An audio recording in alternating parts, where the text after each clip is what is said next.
لا نبي بعده فأعوذ بالله من الشيطان الرجيم بسم الله الرحمن الرحيم فإن آمنوا بمثل ما آمنتم به فقد اهتدوا فإن تولوا فإنما هم في شقاق فسيكفيكهم الله وهو السميع العليم صدق اللہ العظیم۔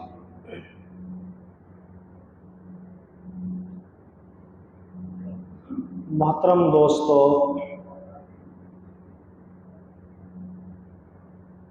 یہ ذی الحجہ کا مہینہ ہے۔ 12 مہینوں میں سے 4 مہینے وہ ہیں جو عظمتوں والے ہیں، ان میں سے ایک یہ مہینہ بھی ہے، اور پھر یہ مہینہ حج کا مہینہ بھی ہے، یہ مہینہ قربانی کا مہینہ بھی ہے، اور اسی ذی الحجہ کے مہینے میں اسلام کے اور نبی کے تیسرے خلیفہ اور ملت اسلامیہ کی ایک عظیم شخصیت اور سپہ سالار حضرت عثمان غنی رضی اللہ تعالی عنہ کی شہادت کا مہینہ بھی ہے۔ اس مہینے کی 18 تاریخ اور جمعے کا دن تھا کہ جب باغیوں نے، بلوائیوں نے اور دشمنوں نے اللہ کے نبی کے اس تیسرے خلیفہ کو بڑی المناک اور درد مندانہ طور سے شہید کر دیا گیا۔ حضرت عثمان غنی رضی اللہ تعالی عنہ مدینہ منورہ میں قیام پذیر ہیں۔ 3 آدمی علیحدہ 3 علاقوں سے، ہر ایک آدمی کے ساتھ 1000 آدمیوں کا لشکر، تو اس طرح سے 3000 آدمیوں کا لشکر وہ لے کر حضرت علی رضی اللہ تعالی عنہ کے پاس پہنچتے ہیں۔ حضرت امی عائشہ صدیقہ رضی اللہ تعالی عنہا کے پاس پہنچتے ہیں۔ اس کے علاوہ اور اس وقت کے بڑے بڑے صحابہ کرام کے پاس پہنچتے ہیں، اور آپ پر طرح طرح کے الزام لگائے جاتے ہیں کہ آپ جو امیر بنے ہوئے ہیں،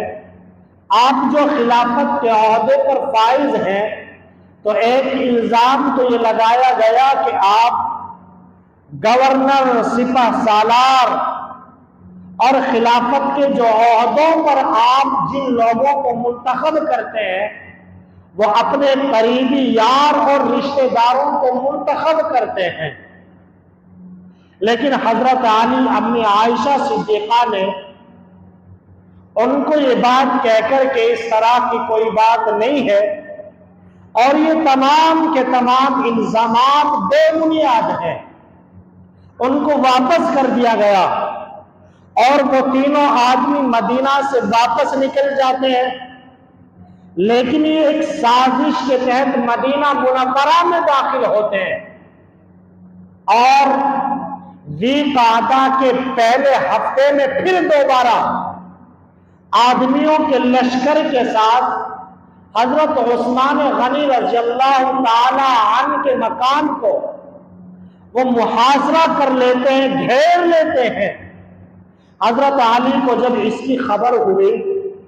تو حضرت علی رضی اللہ تعالی عنہ نے اپنے دونوں بیٹے حضرت حسین اور حسن، حضرت زبیر رضی اللہ تعالی عنہ، حضرت جبیر بن مطعم رضی اللہ تعالی عنہ، جب بلوائیوں کو اور باغیوں کو دیکھا تو حضرت علی نے آپ کے دروازے پر بطور محافظ کے ان لوگوں کو کھڑا کر دیا تاکہ لوگ اندر پہنچ کر حضرت عثمان کو تکلیف میں مبتلا نہ کر دیں۔ لیکن 40 دنوں تک ان لوگوں نے آپ کے مکان کا گھیراؤ کیا، 40 دن تک آپ کا پانی بند کر دیا گیا۔ حضرت حسین رضی اللہ تعالی عنہ ایک مٹکے میں پانی لیے ہوئے آپ کے گھر میں داخل ہونے کی کوشش کرتے ہیں تو باغیوں میں سے ایک آدمی تیر اس طرح سے مارتا ہے کہ مٹکے کے 2 ٹکڑے ہو جاتے ہیں اور وہ پانی مٹکے سے بکھر جاتا ہے۔ حضرت حسین حضرت عثمان سے کہتے ہیں کہ امیر المؤمنین، اگر آپ اجازت دیں تو ہم ان لوگوں کے ساتھ مقابلہ کریں،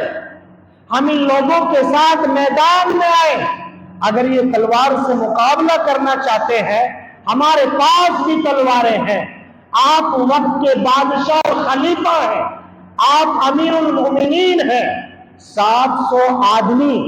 جو حضرت عثمان کی قیادت میں تھے وہ آپ کے پاس آتے ہیں کہ باغیوں نے آپ کو گھیر رکھا ہے، آپ ذرا اجازت تو دیں، ہم بھی اپنے تیر کمان سے باہر نکالیں، ہم بھی اپنی تلواریں باہر نکالیں۔ اس روئے زمین پر خون بہے گا لیکن قربان جائے۔ حضرت عثمان غنی رضی اللہ تعالی عنہ نے کہا کہ نہیں، میں اس سرزمین پر جو اللہ کے نبی کا شہر ہے اور یہ بغاوت کرنے والے لوگ جو دور و دراز سے آئے ہوئے ہیں وہ بھی اپنے آپ کو مسلمان کہتے ہیں، بھلے انہوں نے بغاوت کی ہے، میں اس سرزمین پر خون بہانا نہیں چاہتا ہوں، میری شہادت ہوتی ہے ہو جانے دو، میں مظلوم بن کر شہید ہو جانا قبول کرتا ہوں، میں بھوکا رہ جانا منظور کرتا ہوں، میں پیاسا رہ جانا منظور کرتا ہوں، لیکن مجھ سے یہ نہیں ہو سکے گا کہ میں تم کو تلوار اٹھانے کی اجازت دوں، تیر چلانے کی اجازت دوں اور اللہ کے نبی کے اس شہر میں لوگوں کا خون بہا جائے، میں اس بات کو کبھی بھی قبول نہیں کر سکتا۔ لیکن باغیوں نے اس بات کو نہیں سمجھا۔ حضرت عثمان اپنے مکان کی دیوار پر اور چھت پر کھڑے ہو جاتے ہیں اور پھر یہ اعلان کرتے ہیں، تمام باغیوں کو مخاطب کر کے کہتے ہیں کہ اے لوگوں، آپ مجھے قتل کرنا چاہتے ہو، آپ بھی مسلمان، میں بھی مسلمان، لیکن ذرا سوچو تو صحیح، کیا اسلام کسی آدمی کو قتل کرنے کی اجازت دیتا ہے؟ 3 جگہوں پر جو اجازت دی، کیا میں نے کسی کا قتل کیا کہ اس کے بدلے میں آپ مجھے قتل کریں گے؟ میں نے کسی کا قتل نہیں کیا۔ اسلام میں جو شادی شدہ آدمی اگر زنا کر لیتا ہے تو اسلام کا قانون اور ضابطہ ہے کہ پتھر مار مار کر اس کو قتل کر دیا جائے۔ یہ تو زمانہ اسلام ہے۔ میں نے جس وقت میں اسلام میں داخل نہیں ہوا تھا جب بھی میں زنا کا مرتکب نہیں ہوا تھا، اس لیے مجھے آپ کیوں قتل کر رہے ہو؟ اور تیسری چیز یہ کہ میں اسلام سے، قرآن سے، اللہ سے بغاوت کر کر اسلام کو چھوڑ دوں، قرآن کو چھوڑ دوں، نبی کی رسالت اور نبوت کو ٹھکرا دوں تو آپ کا حق بنتا تھا کہ آپ مجھے قتل کرے، لیکن میں نے نہ نبی کی نبوت کا انکار کیا، نہ قرآن کو چھوڑا اور نہ ہی میں نے اللہ کی وحدانیت کو ٹھکرایا۔ پھر آپ مجھے کیوں شہید کر رہے ہیں؟ آپ مجھے کیوں قتل کر رہے ہیں؟ اور آپ نے میرا پانی بند کر دیا، وہ کنواں مدینے کے اندر کہ جس کو میں نے ایک یہودی سے 20,000 درہم میں خرید کر سارے مدینے والوں کے لیے وقف کر دیا تھا کہ آج سے پانی سارے مدینے والوں کے لیے عام کر دیا گیا ہے، آج اس کنویں کا پانی میرے لیے آپ نے تنگ کر دیا ہے۔ وہ مسجد نبوی کہ جس کو میں نے اپنے ملکیت میں سے، اپنے مال میں سے، اپنا روپیہ پیسہ خرچ کر کر میں نے مسجد نبوی کی توسیع کی تھی، آج اس مسجد نبوی میں ایک سجدہ کرنے کے لیے ترس رہا ہوں، مسجد نبوی میں سجدہ کرنے کے لیے آپ نے مجھے تڑپا دیا ہے، میرا قصور کیا ہے؟ آپ نے مخاطب کر کے فرمایا کہ اے لوگوں، مدینے کی یہ گلیاں کہ جب اللہ کے نبی نے گلیوں میں آتے، میں اپنے نبی کے ساتھ ان گلیوں میں گھومتا،